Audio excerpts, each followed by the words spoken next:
I've been recently told the reason they're going to be releasing these things and the reason for the flip is that they're sanitizing these files. There's a facility in Winchester, Virginia, where they're scrubbing the files to take Republican names out of it.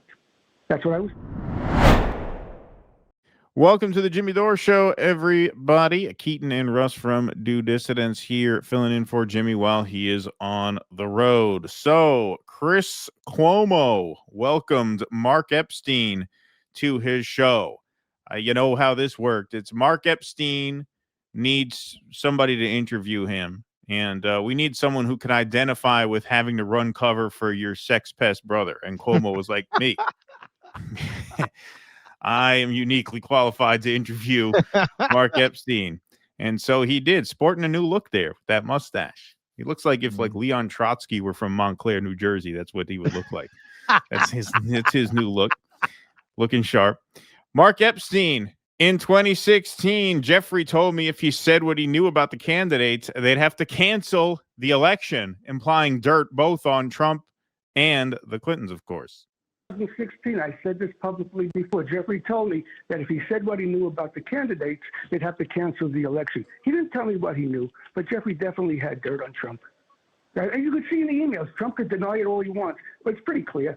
I mean, everything Trump says is a lie. But that's not what you were talking about. It's provable that he was in Jeffrey's office. He said he wasn't in the house. It's provable he was there. He said everything he says is a lie.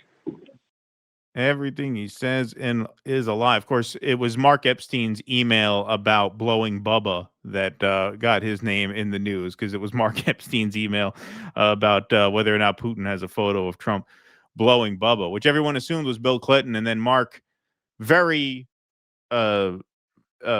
aptly clarified, no, Bubba refers to the horse, not to Bill Clinton, which makes him much better. Cleaned it all up. Yeah. Yep. Right. The work is done over here.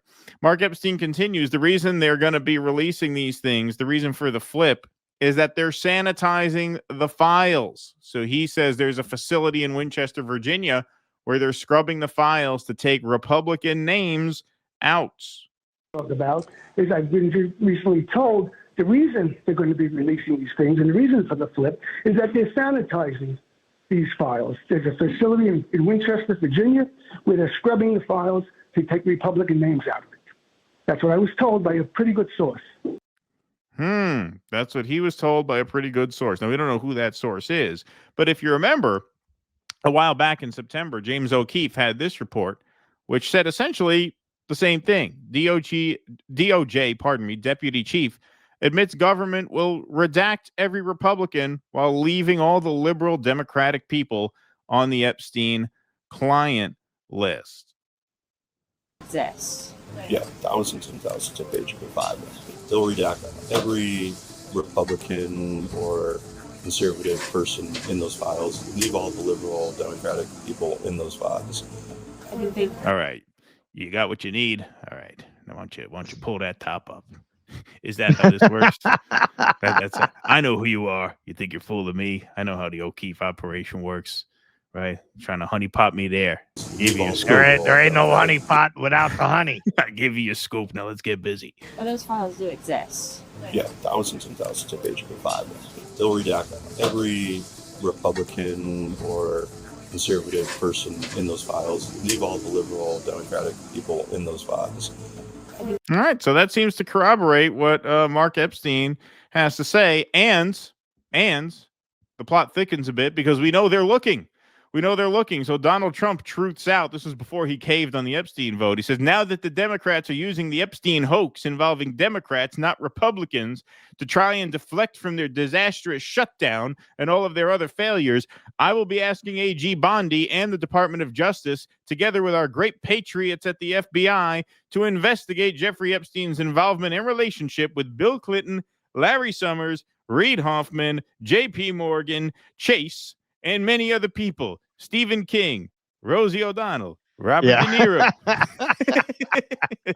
Joy Behar, Whoopi Goldberg, Rachel Maddow, Chris Hayes, never liked him, and institutions to determine what was going on with them and him.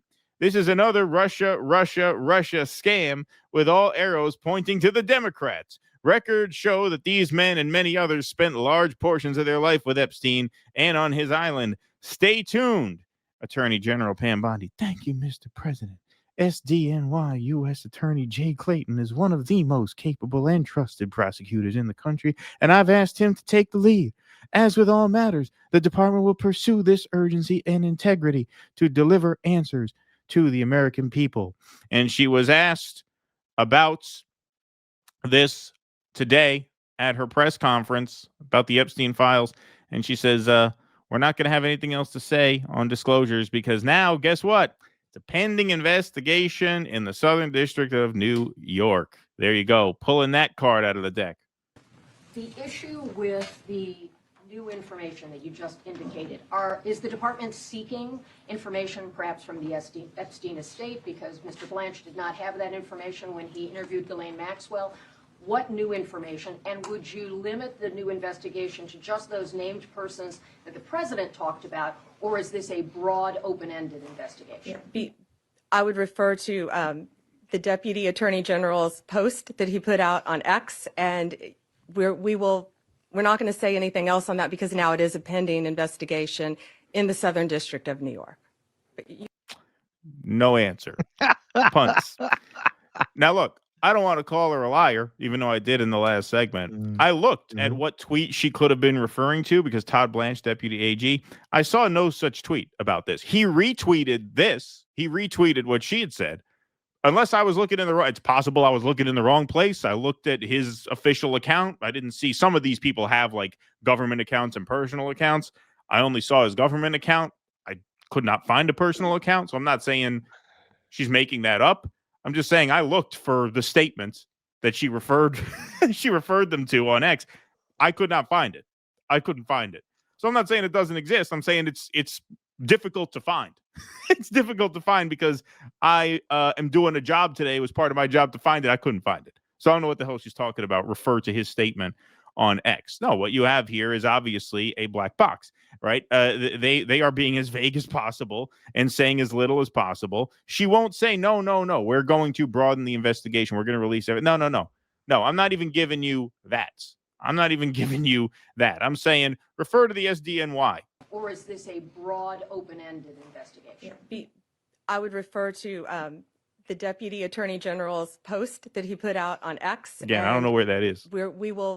We're not going to say Maybe anything I'm a else on that boomer, because but I now it couldn't is a find it. pending investigation in the Southern District of New York. There You're you on go. point. And now Cash Patel will speak a little bit about his upcoming novella, 50 Shades of Cash. Yeah, right. Exactly.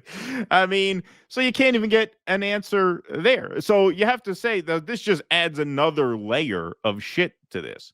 Whereas now, you can't even trust that you're getting the full release. I mean, this is, and again, for Pam Bondi and Cash Patel, it's amazing because they started all this with that July memo. They could have dragged this out. Yeah, they'd have gotten shit from the base. Hey, where's the Epstein files? Like, yeah, we're getting to, we're working on or whatever, right? Sending that memo is what set all of this off. And speaking of Cash Patel, by the way, Mark Epstein was not done. He went on to accuse Cash Patel of covering up his brother's murder. Oops, sorry, wrong clip. He's dead. There's no choice. So I don't care of the implications of the files. That's other people's problems. My brother did not commit suicide, and we're finding more information to prove that he didn't commit suicide. So the question becomes, who killed him? Well, who had him killed? I mean, Bill Barr is key to this cover. He's come up with so much bullshit, okay, and lies, demonstrable, provable lies, okay, that it's either he's covering it up or he's stupid. What? All right. So one thing at a time. We've discussed the fact that you don't think your brother killed himself on the Chris Cuomo Project on my podcast. People can go check out that conversation. The head of the FBI and his number two, both of who used to suggest exactly what you are, says now that they've looked at everything, there is no proof that it was anything but suicide. Cash Patel, Dan Bongino. Stop right there. They didn't look at anything. There was never a homicide-capable investigation done. They called it a suicide early on to stop the investigation. If you read the DOJ report, it's all about the screw-ups in the jails. Cameras not working, guards not doing their job. It doesn't address the issue of the cause of his death. And it was misrepresented as a suicide because they didn't want to investigate. And more information. So you're accusing the head of the FBI in this administration of a cover-up? Absolutely. He said, he was the one who said in his testimony, you know it's suicide when you see one. I had to laugh. How many suicides has that jackass seen?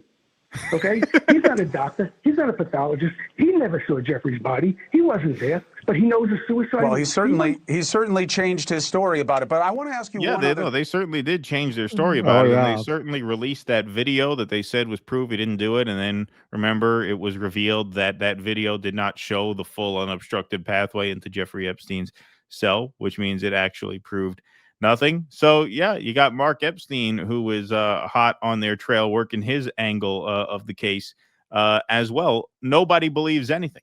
Nobody believes anything. This is why this is the undoing of MAGA, because these people have no credibility to anyone on anything.